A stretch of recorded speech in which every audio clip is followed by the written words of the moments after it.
जो शिक्षक कोई गंभीर रोग से ग्रसित है या हस्बैंड एंड वाइफ की टीम शिक्षक हो, तो एक तरफ सरकार ने उन्हें परमानेंट गवर्नमेंट एम्प्लॉयज़ के रूप में 1,99,000 में करीब करीब 1,85,000 से ज़्यादा लोग पास किए हैं पहले वाले परीक्षा में।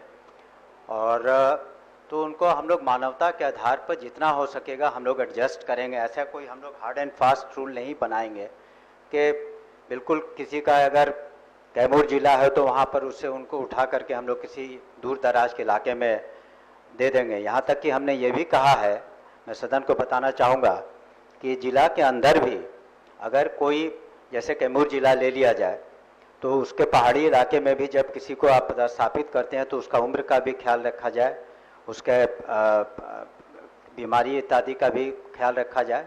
तो कोशिश हमारी यही है कि एक मानवता के साथ हम लोग जो अपनी नीति बना रहे हैं उसमें अधिकांश हम लोग इन सभी चीज़ों को समाहित करेंगे।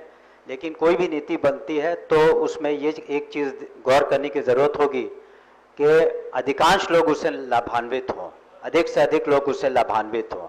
कुछ लोग फिर भी उससे असंतुष्ट रहेंगे, लेकिन सरकार की और शिक्षा विभाग की, माननीय मुख्यमंत्री जी की बिल्कुल स्पष्ट हमारी नियत है कि अधिक से अधिक हम लोगों ने जिस तरह से सरकारी सेवक होने की सुविधा दी है उसी तरह से उनके स्थानांतरण के संबंध में भी हम लोग उसको जहाँ तक हो सकेगा उदार रखेंगे। आपसे हमें अनुरोध है कि इसे वापस लेने की कृपा करें।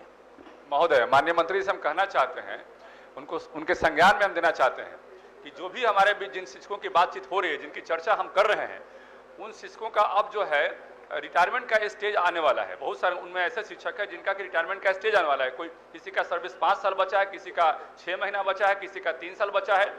तो मुझे लगता है कि मैक्सिमम ऐसे टीचर्स हैं, माननीय मंत्री जी के संज्ञान में देना चाहते हैं कि वो 5 से 7 साल ही उनकी सर्विस बची है।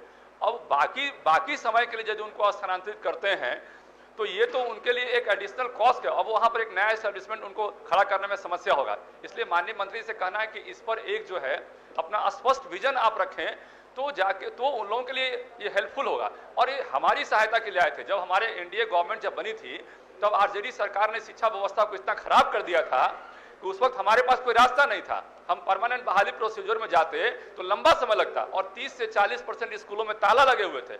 और वैसी स्थिति में जिन टीचर्स का हम लोगों ने अपॉइंटमेंट किया और जिस परिस्थिति में अपॉइंटमेंट किया, तो उनके साथ हमारा कहना है कि न्याय होना चाहिए। या पुस्तकालय अध्यक्ष हो या नियोजित शिक्षक हो, जो